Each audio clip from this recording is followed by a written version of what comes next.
Queridos, eu quero compartilhar uma palavra e trazer uma reflexão bem forte para a igreja hoje.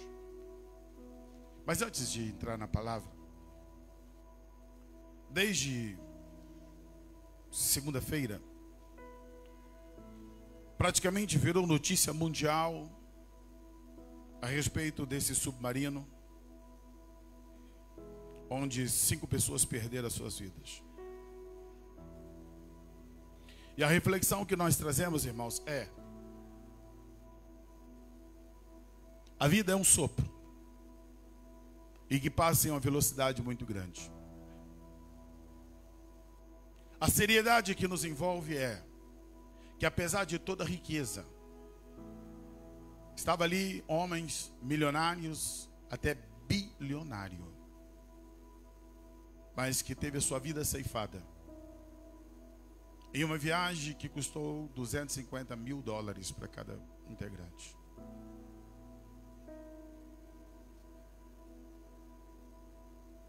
Eu quero dizer para você, ali findou-se, encerrou a vida, acabou. Não importa quanto dinheiro aquele homem tinha, para ele, tudo aquilo que ele conquistou ficou lá no fundo do mar, acabou. E sabe o que eu te digo? Ele trocaria tudo que ele tinha para ter o que você tem, a vida. Você está vivo, querido. Você pode não ter o dinheiro que ele tinha, mas você tem o que ele não tem. Você está vivo. E você pode escrever a cada dia uma nova história para você. Pode viver o melhor de Deus, pode desfrutar do melhor do Senhor. Seja grato a Deus por aquilo que Deus tem te dado. Não murmure, não reclame. Seja grato ao Senhor. Se coloque de pé.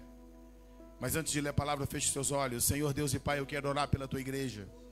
Dá-nos um coração mais grato. Dá-nos um coração, Senhor, um coração humilhado diante da tua presença, reconhecendo, ó Deus, que o Senhor nos é suficiente. O Senhor é o suficiente para a nossa vida. Em Ti estamos plenamente satisfeitos. Ó Deus, abençoa o teu povo, a tua igreja. Ó Deus, aqueles que estão enfrentando lutas, tribulações, dificuldade, ministra o coração do teu povo, ó Deus. Assim eu oro e clamo a Ti, Deus, no nome de Jesus. No nome de Jesus, amém. Evangelho de João, capítulo 1, verso 6. Diz assim: houve um homem enviado de Deus, cujo nome era João. Pode se sentar.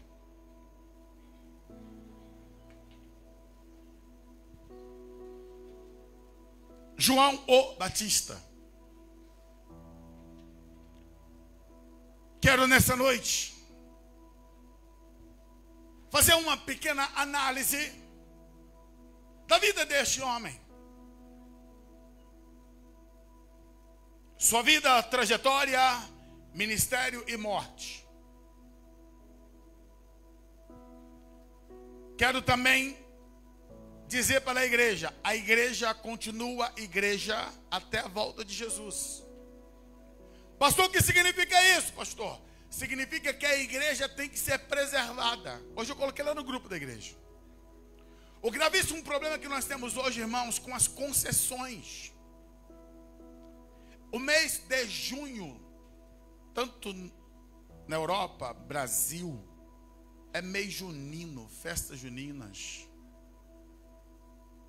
Irmãos, tem coisas que há 20, 30 anos atrás nem entrariam em pautas de discussões de igreja. Mas hoje, desgasta, traz transtornos, conflitos, de discussões que jamais deveriam ser levantadas. Sabe por quê? Por causa dessa bendita coisa chamada não tem nada a ver. Irmãos, conversão é você abandonar o mundo e servir a Deus. Conversão não é você trocar de endereço, é trocar teu coração. Aquele que não nascer de novo não pode ver o reino de Deus. O grande problema é que as pessoas se convertem, mas elas querem trazer um pouquinho do na igreja, mas elas querem desfrutar do mundo. E aí por isso inventam um monte de invencionice. Porque eu sou crente, mas eu quero desfrutar das coisas do mundo. Irmãos, entenda uma coisa, em nome de Jesus, o sincretismo religioso é uma falácia do inferno que vem para contaminar a igreja, contaminar teu coração. Você não precisa de festa do mundo para ser feliz. A tua festa tem que ser com Deus, tem que ser com o Espírito Santo, tem que ter a glória de Deus na tua vida. Você não precisa de bebida, você não precisa de farra, você não precisa de show, você não precisa de toda essa parafernália do mundo que torna as pessoas mais felizes. Nós precisamos de Deus na nossa vida, irmãos. A nossa alegria tem que estar no Senhor. E infelizmente é arraial gospel, é festa junina gospel, eu não sei o que mais. Que tentam atrair. Atrair o quê, irmãos? Nós temos que atrair a presença de Deus. Nós temos que atrair a glória de Deus. Nós temos que viver para o Senhor. A motivação da nossa vivência tem que ser agradar a Ele. A Ele, a Ele e a Ele. Evangelho que é para se viver, para agradar a si próprio, para agradar A, B, C, D, E. Esse evangelho não leva para o céu. Pode encher a igreja, pode lotar locais, mas não vai para o céu. Porque Deus, Ele deixa bem claro na sua palavra: não ameis o mundo e nem o que no mundo há. O que ama o mundo, o amor do Pai não está nele. Tiago escreve dizendo: não sabeis vós que a amizade com o mundo é inimizade contra Deus. Não tem como, irmãos. Escolhi falar sobre João, porque João Batista é o ícone que é reverenciado nesse período. Festa de São João. Mas eu quero falar de João hoje, mas não dessa maneira como as pessoas acham. João, Jesus disse que foi, entre os nascidos de mulher, o maior. E eu quero falar um pouquinho da história deste homem, dessa trajetória dele. A Bíblia diz em Lucas capítulo 3, e vou ter que correr bastante porque as horas avançaram. Lucas capítulo 3.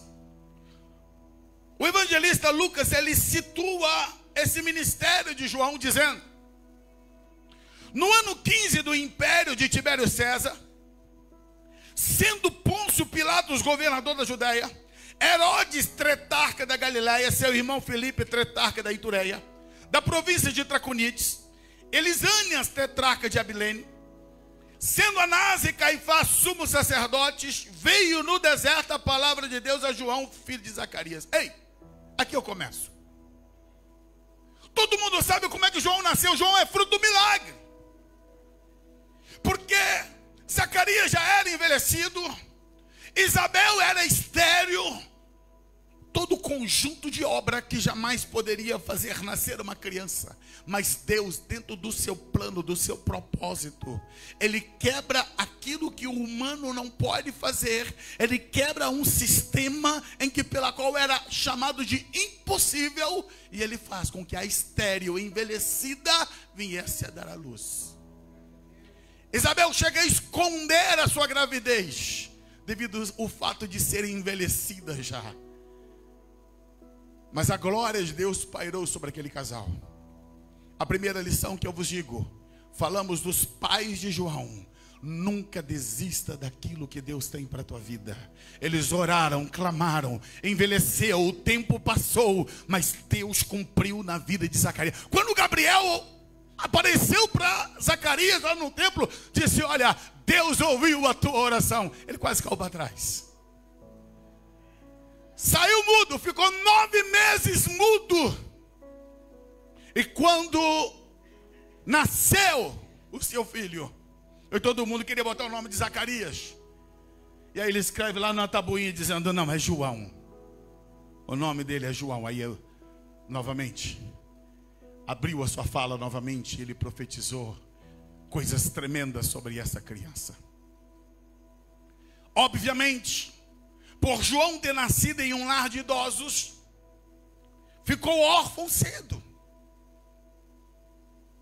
Mas João, ele sabia que havia tinha um propósito para a vida dele. Havia algo que Deus tinha para ele, mas eu preciso pontuar isso para você. Sou repetitivo, mas eu preciso. Escuta. Deus escolheu Zacarias e Isabel. Aos filhos que estão aqui presentes, presta atenção. Zacarias e Isabel oraram, clamaram, tiveram seu filho. No tempo de vivência deles, ensinaram, instruíram, orientaram. Todavia, não havia decreto sobre João. Havia um chamado, é diferente, chamado e decreto. O decreto você não tem opção, o chamado você diz sim ou não. Deus tem chamado eu e você para viver para Ele. Você escolhe, Senhor, eu te sirvo, eu não te sirvo. É uma escolha que nós fazemos. Tudo que você precisa para viver uma vida plena com Deus, Ele te oferece. Mas Ele não te coloca uma coleira te obrigando a você servi-lo. Pastor, mas isso é loucura? Não, isso é Bíblia. João, ele decidiu fazer a vontade de Deus. Mas por quê, pastor? Porque ele se relacionou com Deus.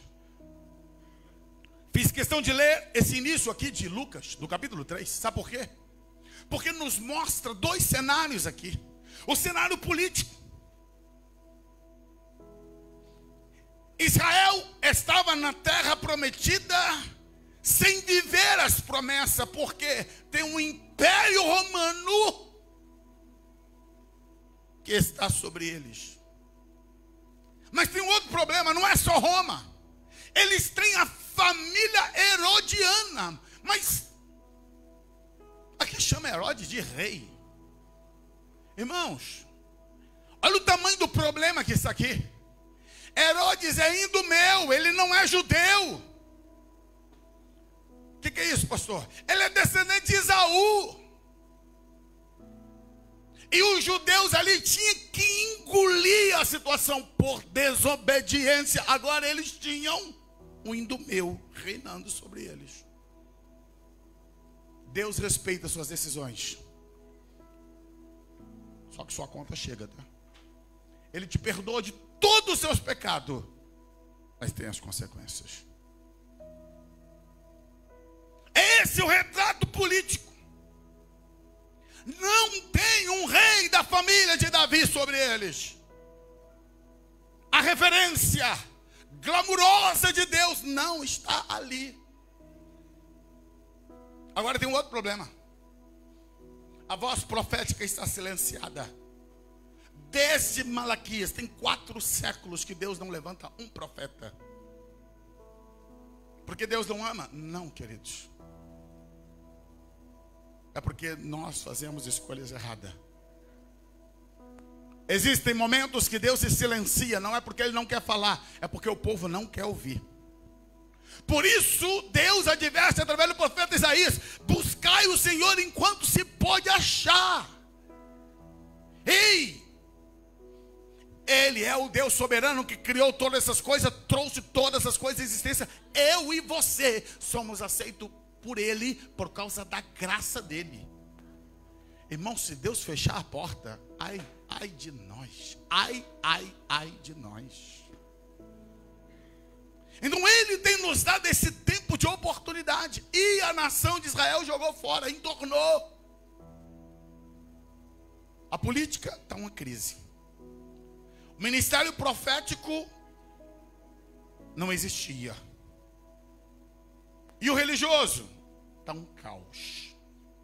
Caos esse que quando Jesus chega lá no templo de Jerusalém, ele tem que expulsar cambistas. Mas eu li aqui um problema sério e grave. Eu vou repetir o texto. Verso 2. Sendo Anás e Caifás sumo sacerdote, como isso, pastor? A probabilidade disso ocorrer é 0. Sabe por quê? Sumo sacerdócio é vitalício. O sumo sacerdote só terminaria quando o sacerdote morresse. Tinha que ser da família de Arão. Mas como 2 sumos sacerdotes falando do mesmo cargo. Ei, a política é entrada na religião, a religião dentro da política, e essa mistura, sabe o que faz? Deus não está aqui. Esse é o cenário que João nasce. João tem poucas referências. Ele tinha referência do seu pai, tinha referência da sua mãe. Ei, pai e mãe, escuta em nome de Jesus. Teus filhos têm que ver você na tua casa como referência. Ah, pastor, a igreja tem problema, não sei o que, tem escândalo. João teria todos os motivos, se ele olhasse à sua volta, para não servir a Deus. Mas ele tinha um pai e uma mãe que temia o Senhor. Você tem que ser referência para a tua família, para a tua casa, para aqueles que estão à tua volta. João, ele cresce nesse ambiente e, pós-morte dos seus pais, ele permanece buscando a Deus. E ele busca a Deus de tal intensidade que o próprio Deus fala com ele. Não manda recado. Diz a palavra aqui que a palavra do Senhor veio até João no deserto. João, ele não foi para o grande centro de Jerusalém pregar. João não foi para o templo. Opa, tem um ponto que eu não posso esquecer. João, filho de Zacarias, é quem? Ele é de linhagem sacerdotal. Ele tinha como ministério o sacerdócio. Ele precisava viver no deserto? Precisava não, irmãos. O sacerdote, ele comia das ofertas que eram entregues no templo. Ele não era um levita, ele era da linhagem sacerdotal. E os sacerdotes daquela época desfrutavam de grandes privilégios. Os sacerdotes tinham os seus trajes de linho. Eles tinham ali as ofertas que lhes eram entregues. Mas sabe o que João faz? Ele abre mão das vestimentas sacerdotais para vestir vestes de pelo de camelo. Ele abre mão das ofertas que seria para a sua sobrevivência, das mordomias sacerdotais, para ir para o deserto. E vai comer o quê? Gafanhoto e mel silvestre. Ei, quando você entende o teu chamado, você não vive por causa dos privilégios. Você não vive por aquilo que você vai ganhar. Você vive por aquilo que vai agradar. Aquilo que vai agradar o Senhor e não aquilo que vai te beneficiar. E João faz essa escolha e ele vai para o deserto. Ele cresce no deserto e prega no deserto. João era o tipo do profeta pregador que não daria certo. Por quê? É alguém que não tinha fama. Ele foi criado no deserto, então ele não estava dentro do contexto. Segundo, ele era alguém que não tinha uma aparência chamativa. Ele era nazireu. Se ele é nazireu, escuta, ele não cortou sua barba, não podia cortar o seu cabelo, as suas vestimentas não eram atrativas, e a sua mensagem não era tão agradável de ouvir. Mas João vai para o deserto. E sabe o que a Bíblia diz? Que todos da Judeia, da cidade circunvizinha, iam para o deserto para ouvir João pregar. Sabe por quê? Porque João tinha uma palavra de Deus, ele tinha uma unção de Deus, ele tinha uma graça de Deus para compartilhar. E ele estava a dizer: arrependei-vos, porque é chegado o reino dos céus. João nunca curou ninguém, ele nunca fez um cego enxergar, ele nunca fez um paralítico andar, ele nunca teve nenhuma coisa espetacular. Mas por que as multidões iam até ali? É porque ele tinha uma palavra do céu. E eu quero chamar a sua atenção para isso, meu amado. A igreja precisa, não de palavras lisonjeiras. Não adianta você tomar tapinha nas costas e dizer que está tudo bem, se a tua alma não está bem com Deus. Os nossos ouvidos, eles são muito mais deletáveis. Eles sentem mais prazerosos em ouvir aquilo que agrada. Porém, nós precisamos ouvir aquilo que vai nos converter o coração.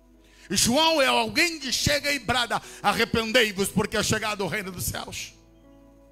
E para quem João pregava? João pregava para toda a camada sociais. Diz a Bíblia que os publicanos foram estar com ele. Mas quem eram os publicanos, pastor?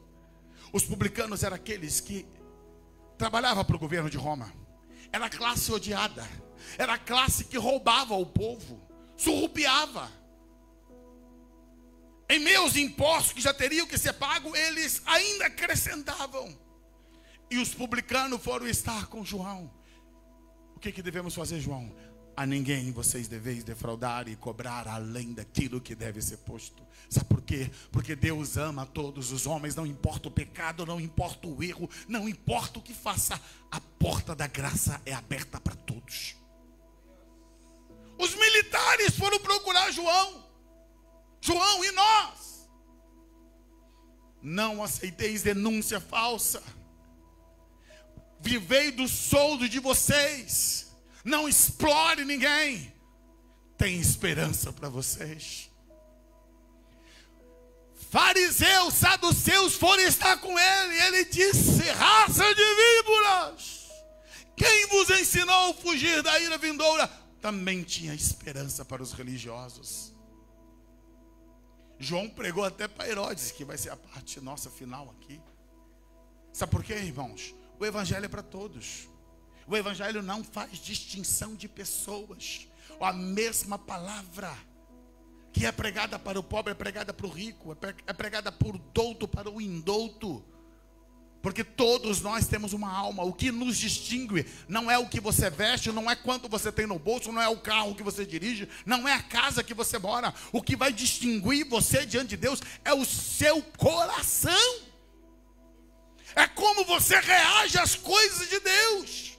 Você pode ser um bilionário de coração quebrantado e ir para o céu, como você pode ser um miserável nessa terra e padecer no inferno. Não é a riqueza ou a ausência dela que te classifica na salvação. O que vai te classificar na salvação é o seu coração entregue ao Senhor. É a sua postura diante de Deus. Mas avançando. E João vai para o deserto. E ali ele prega, ele proclama, ele anuncia. E as multidões vão até ele. Em meio às multidões, chegou o assédio. Ele é o Messias. Quem é você, João? Tu és o Messias. E o que João disse? Não, eu não sou o Messias.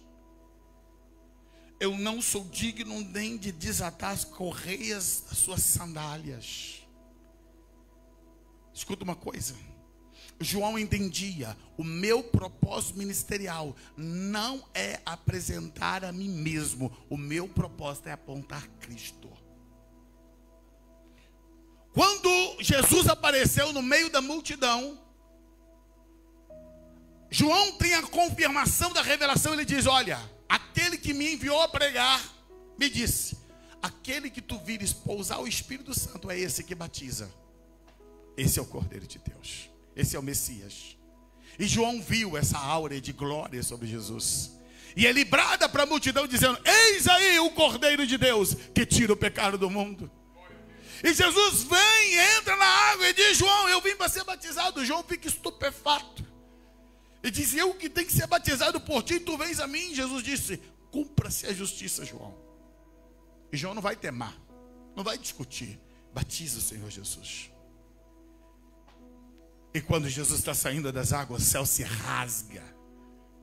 E o Pai lá de cima brada dizendo: este é o meu Filho amado, em quem eu me comprazo.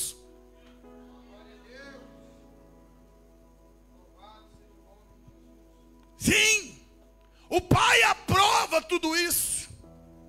Paulo Paulo depois vai explanar isso doutrinariamente, dizendo: aquele que não conheceu o pecado, Deus o fez pecado por nós, para que por meio dele nós nos tornássemos justiça de Deus.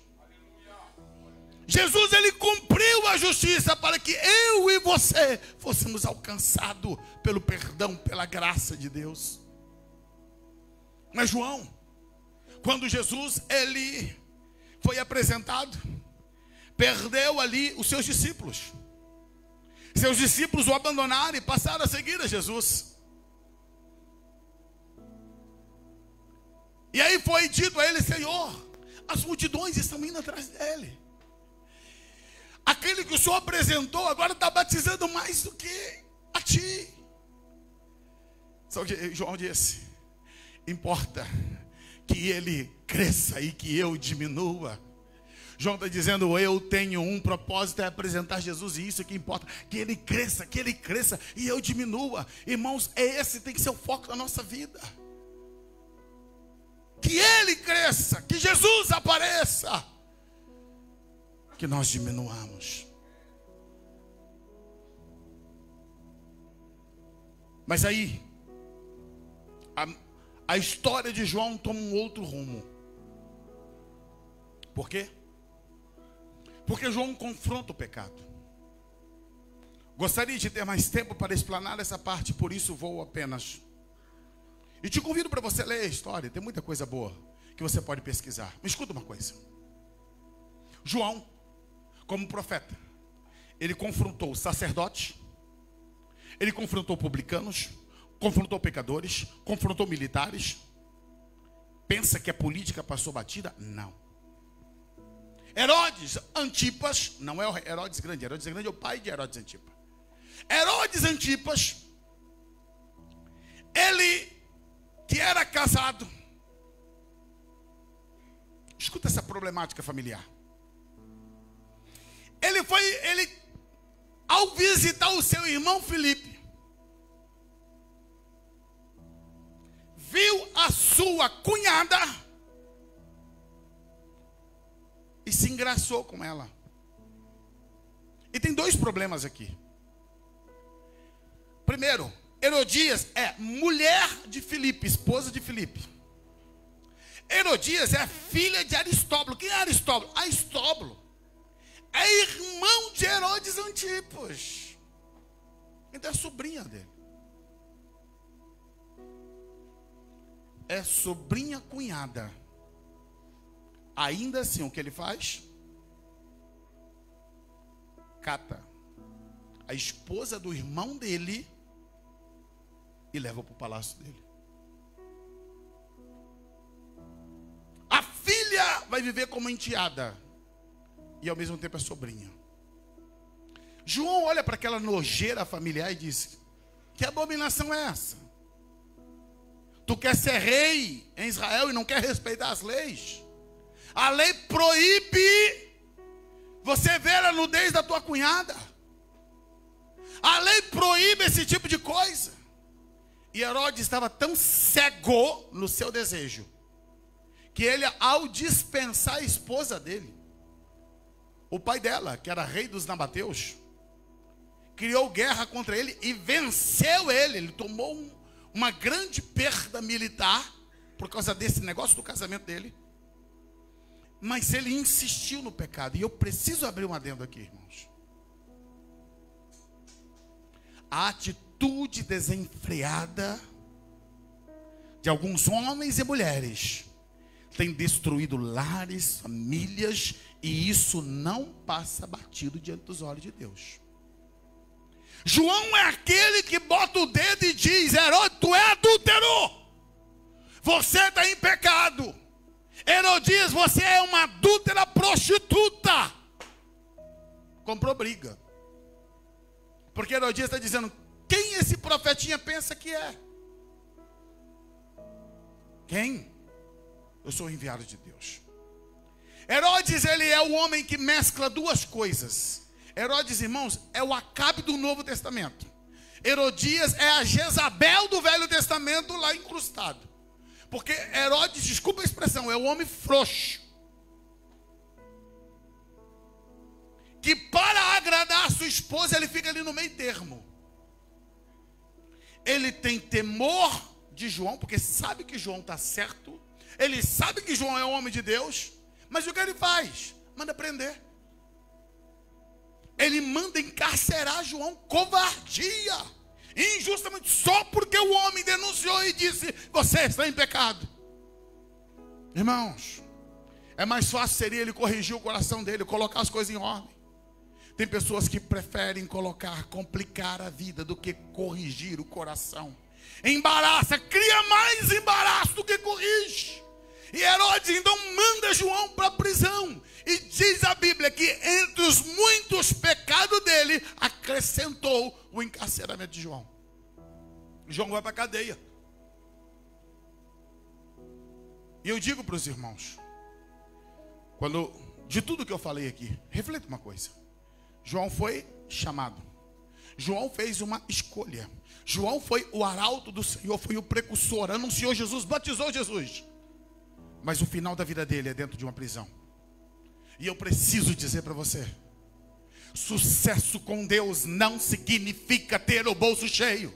Sucesso com Deus não é blindagem contra doença, contra enfermidade, contra crise, contra situações. Em nome de Jesus, entenda: pode ser que a tua casa vai chegar problemas graves, vai chegar situações que você não vai entender, não vai compreender. Não significa dizer que Deus não te ama, que Deus te abandonou, que Deus não gosta de você. Só significa que você está em uma terra que não é o teu lugar. O nosso lugar é no céu.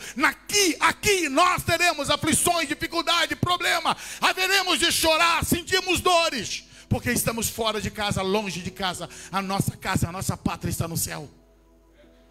E eu digo para muitos que têm chorado: permaneça firme. É algo terrível quando você recebe o diagnóstico de uma doença incurável. Quando você tem um filho que nasce, que tem uma doença para a qual não tem cura. A Sabrina, durante esse período de escola, terminando, ela fez um trabalho agora com crianças especiais. Assistimos o vídeo junto. E eu fiquei ali a pensar, a meditar, quanta dor que deve trazer no coração de um pai e de uma mãe, em olhar para o filho e saber: nunca teria a possibilidade de ver normalmente como as outras crianças. E eu digo para os pais que têm essas dificuldades, que tem um filho doente, que tem um parente doente: descansa teu coração. Você não é alguém que Deus está te punindo. Não existe karma. Não existe karma, não existe punição. Nós só estamos fora de casa. Às vezes é difícil para um cristão entender por que o macumbeiro, o filho dele é perfeito, por que lá tem saúde, e por que eu que sirvo a Deus tenho que enfrentar isso. Pode ter certeza, isso passou na cabeça de João. João fez tudo certo, mas foi parar num cárcere.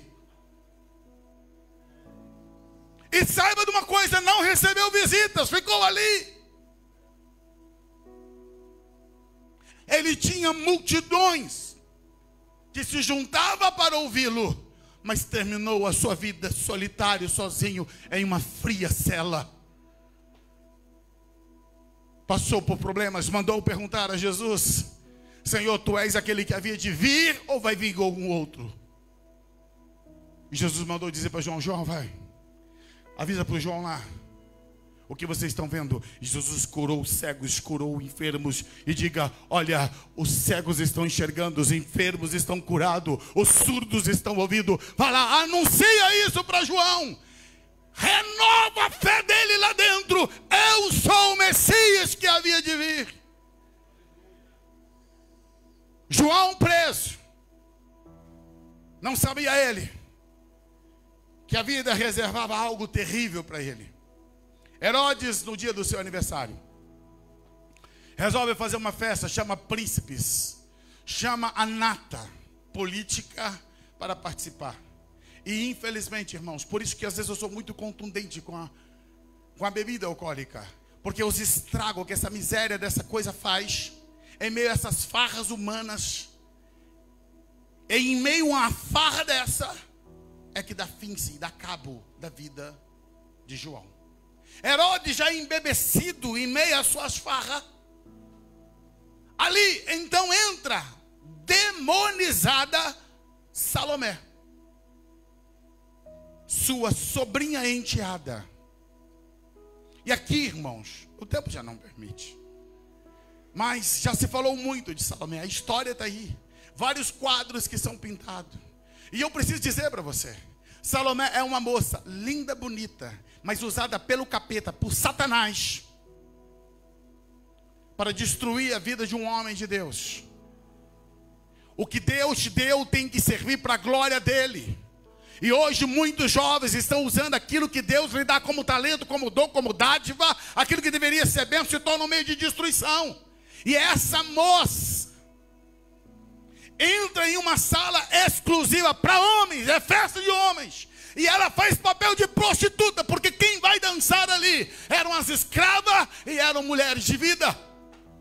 A mãe, tão dominada pelo ódio, cega pela vingança, permite que sua filha virgem vai entrar em um ambiente promíscuo, e aquela jovem faz uma dança sensual, uma dança erótica, aonde aqueles homens bêbados, a nojeira de tudo isso é que é o tio que está ali, e a mãe vendo o tio sendo seduzido pela própria sobrinha, e acha tudo muito lindo. Eu preciso dizer, igreja, a podridão desse mundo está cheirando mal aos olhos de Deus.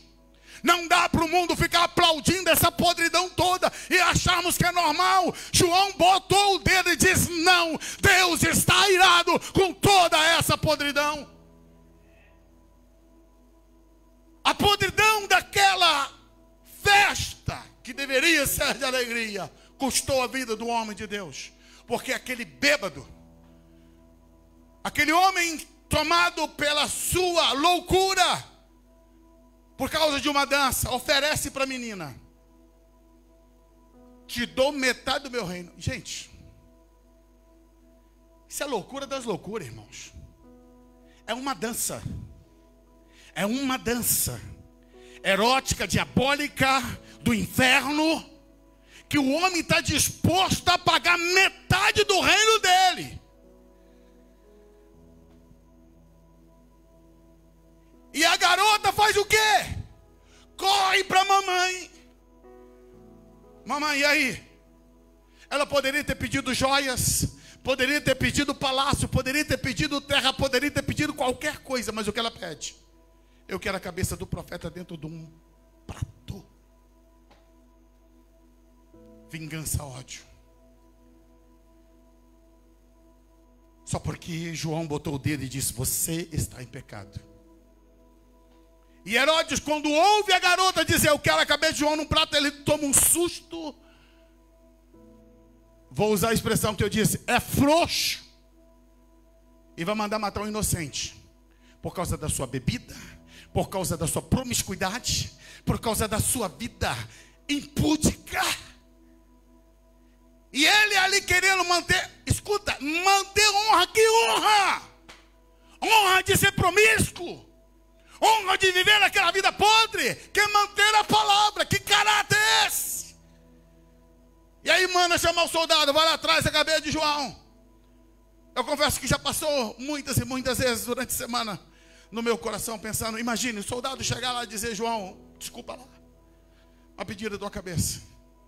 Eu não sei como é que foi esses últimos minutos de João, mas apenas a sua cabeça foi colocada num cepo. Um soldado ergue uma espada e corta-se a sua cabeça, corpo para um lado, cabeça para o outro.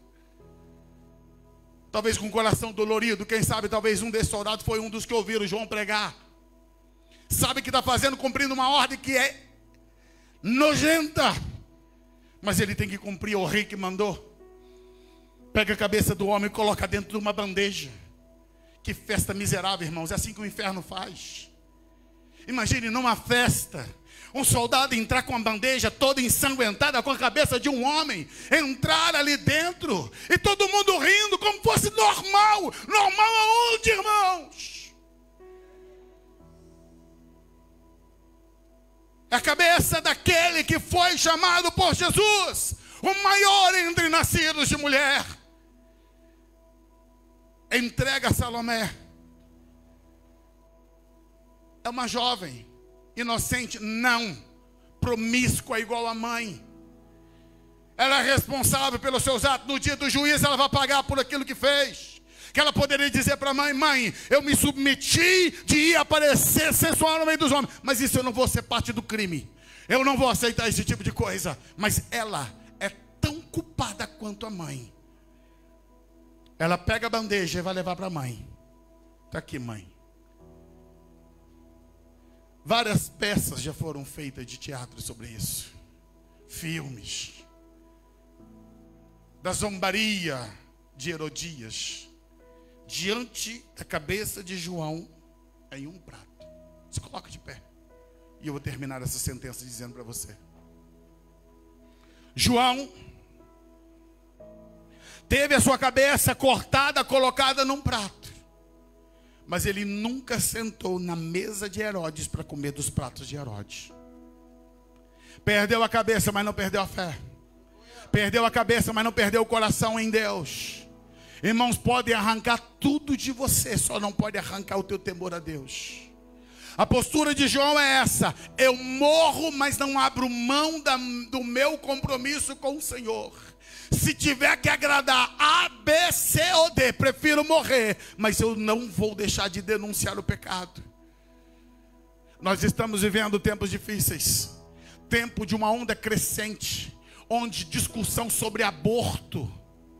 Aí crente diz: não, pastor, foi uma gravidez indesejada. É assassinato. Não, pastor, é só a eutanásia. Está sofrendo, e qual o problema? Qual o problema? É assassinato. Tem um pastor que tem um filho homossexual. Ele diz: não, eu acho lindo o amor que o meu filho tem. A minha neta tem uma namorada. Não, irmãos, continua sendo pecado. Amamos as pessoas, mas não amamos o pecado delas. E temos que orar: Deus, converta o coração dessas pessoas a ti. Nós temos que proclamar, temos que anunciar. Não dá para fazer acordo com Herodias.